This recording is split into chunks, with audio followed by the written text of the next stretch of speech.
Welcome back here on Live Now from Fox, and I do want to get back into the headlines right here. We do have some new details released about a Jordanian national accused of threatening to, quote, explode everything at several businesses and facilities in the Orlando, Florida area.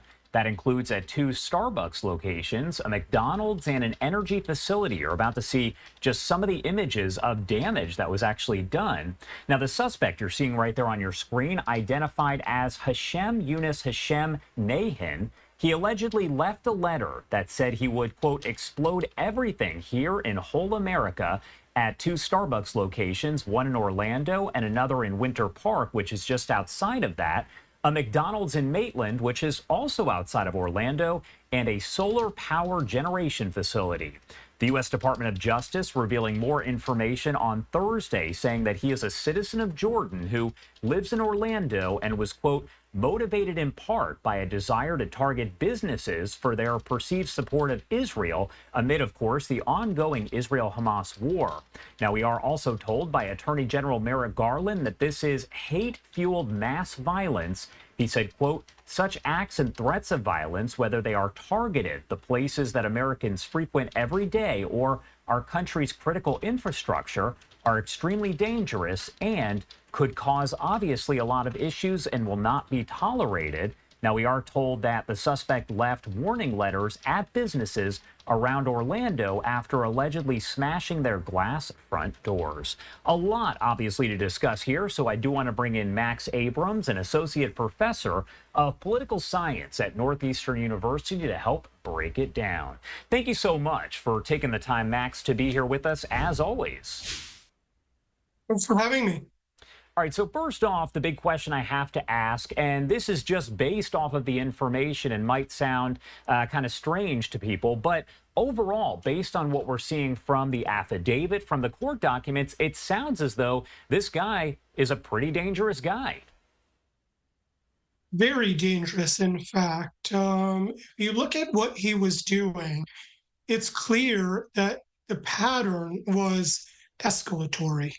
He began by preying on businesses at a couple Starbucks, a McDonald's. I think he destroyed their window. He left a note, but then he graduated on to an energy facility where he managed to destroy $700,000 worth of property. His notes were warning that he was going to blow up and destroy the United States. He wasn't immediately arrested after the attack at the solar facility. He then went on to another site that deals with propane gas. We also know that he tried to purchase a firearm and was denied that. So when you look at his escalatory pattern, the nature of his threats against the United States, his desire to buy firearms, I would say this guy was very dangerous, and I'm glad that he's not out on bail. Do we know what his real motivation was here? It sounds as though, from what the Department of Justice really put out there, that it was all motivated by hate and essentially the war that is going on there in Gaza. Well, this guy is not just a criminal. He is a terrorist in the sense that he is an individual. He's not a government. He is preying on civilian targets, businesses, and the like.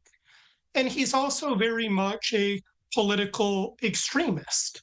So this guy is a Jordanian citizen and said that he was waging this violence because of his hatred towards Israel and the U.S.-Israeli relationship. This is not at all surprising to me that we're seeing attacks like this, given the mobs that we're seeing in American cities and even on some college campuses, where there is a vilification of Israel as well as the United States, and threats of waging intifada, sometimes, people toting terrorist flags. I would say that this terrorist is part of that milieu, if you will, except even more extreme than clearly your modal protester. And obviously, this guy is in custody, but what are investigators really doing to make sure that these threats are taken seriously and any sort of person there who could possibly carry out attacks like this are taken into custody? What is being done to protect people out there?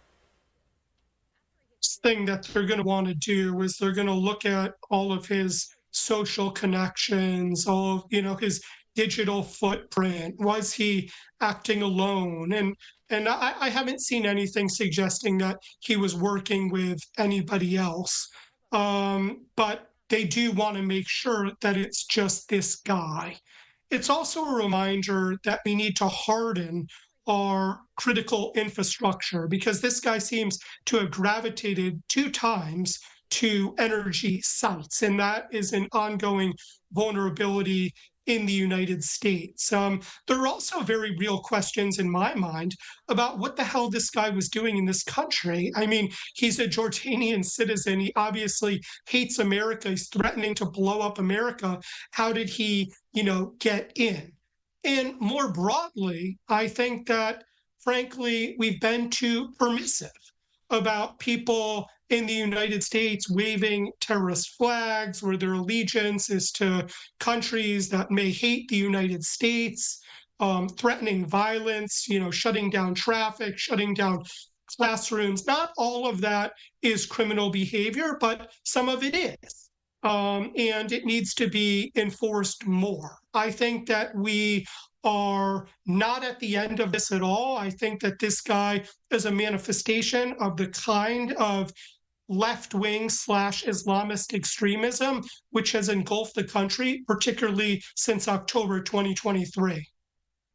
All right, Max Abrams, thank you so much, as always, for taking the time to join us and break it all down. Obviously, a lot to discuss here. So is there anything else that you want to add before I let you go?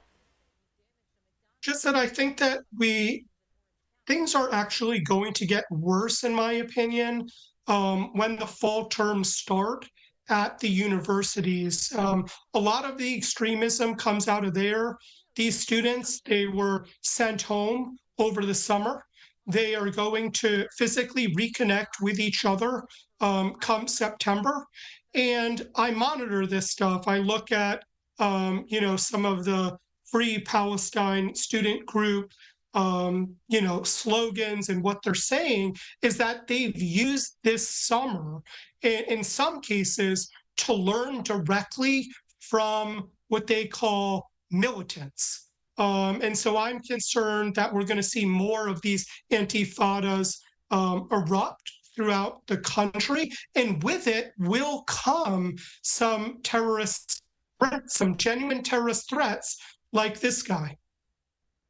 All right, Max, thank you so much for taking the time, as always, to be here with us and break it all down. We appreciate it. Anytime. Thank you so much.